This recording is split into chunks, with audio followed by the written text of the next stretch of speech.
she's not gonna take me back. She's not gonna forgive me this time. Like, it's done. I told her that I was sorry. And I knew that she wasn't gonna take me back, but I was willing to co-parent with her. And I just needed her forgiveness in order for me to move on. So when I got back, I got back to an empty apartment, and it hurt.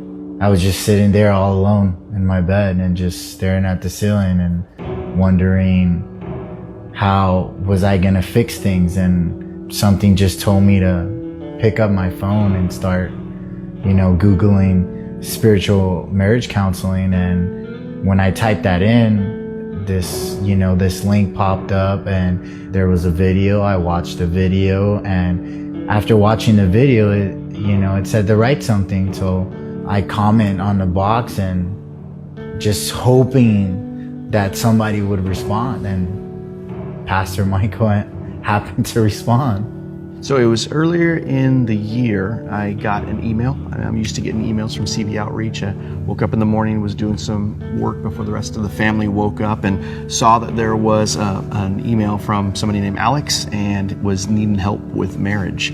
So this is how really all of this began. He said, my wife and I need prayer. Just 2 weeks ago, we separated for like the 5th time. We have an almost 3-year-old and a month-old baby. I'm also a combat vet that suffers from PTSD. We're trying to work on it again, and we want to get closer to the Lord in the process. We both live apart as of right now. We would appreciate all the prayers and guidance possible. Thank you. And so from there, reached out and prayed with him via email, and then invited him for some next steps of connecting. While I was on the treadmill, I received an email from Pastor Michael, and he said we can meet and that Joanna and I can sit down with him and his wife. And he asked me what would be a good time frame, and I was like, actually, do you have any time today? With that, he emailed me back and said, you know what, you can meet us in Exeter at the Wildflower and we can have lunch. So we were trying to figure out where are we gonna sit, and so we went and found a table and sat down, and they were walking up and they didn't look as excited as I was. When Joanna walked in, I could tell that she was willing to be there, but it probably had taken a couple of conversations to be able to make it happen. As we were driving, we were talking about us, and then I was like, by the way, we have a lunch appointment with this pastor. And it was one of those things where, well, do I even have an option? I'm already in the car. It's not like I can walk home, so we're going. He was looking very broken, and she was looking pretty angry and hurt.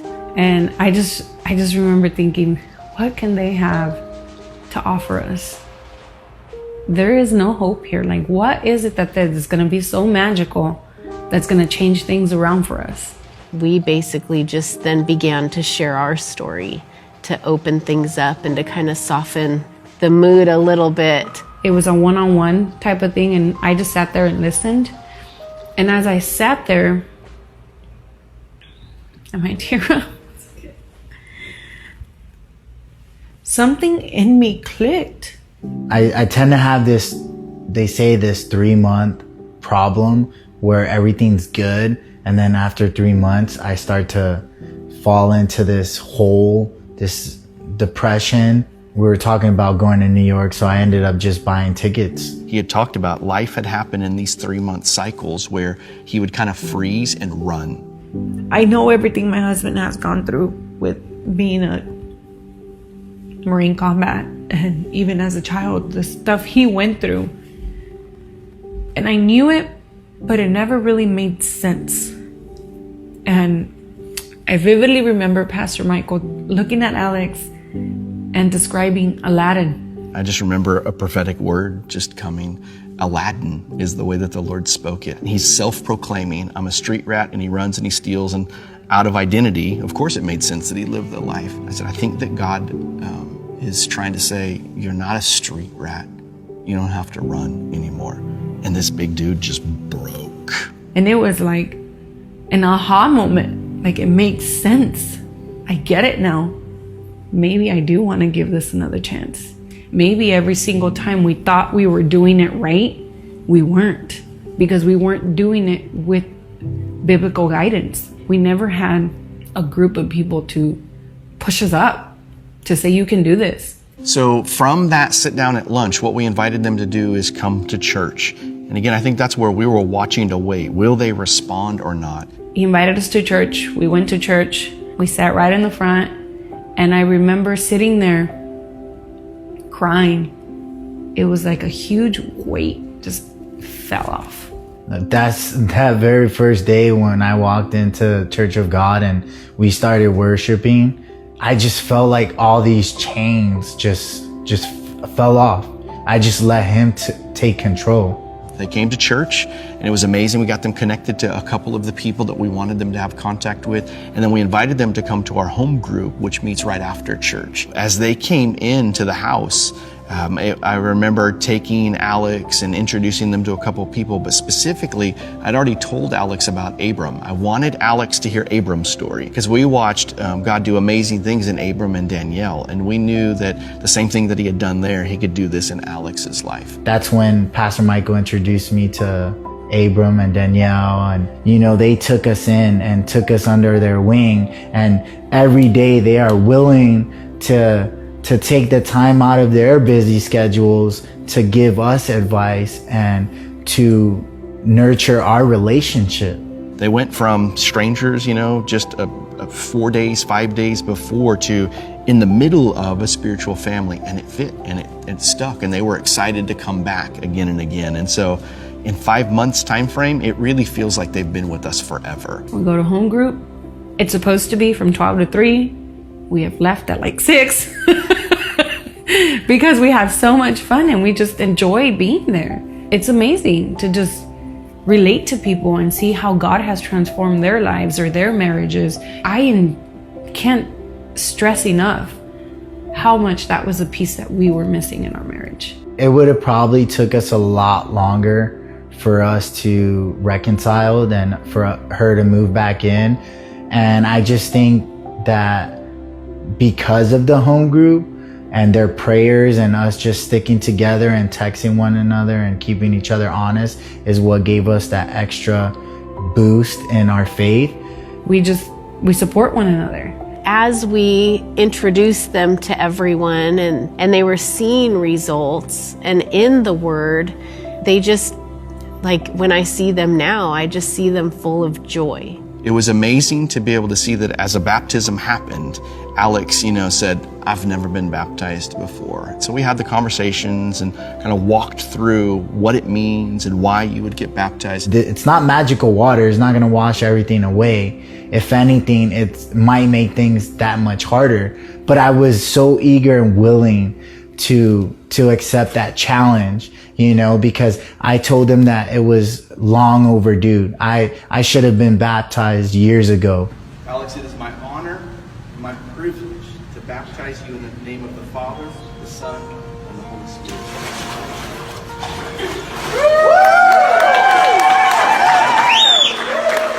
When we took pictures afterwards, there's the whole home group with Alex and Joanna in the middle. And it was just amazing to be able to see him make this public declaration for Jesus Christ. And I think that's what I'm seeing, that it's gone from telling Alex and Joanna, for whatever reason, God's given us a heart for your marriage and we're going to fight for it even if you won't, to they've picked up the baton and they're running in Christ after all of this together. Walking away from this, it's amazing, because of that link and that connection with Pastor Michael and Kimberly and the Church of God of Exeter, we have built another family, extended family, not only for us, for our kids. And, now our kids get to walk with Christ.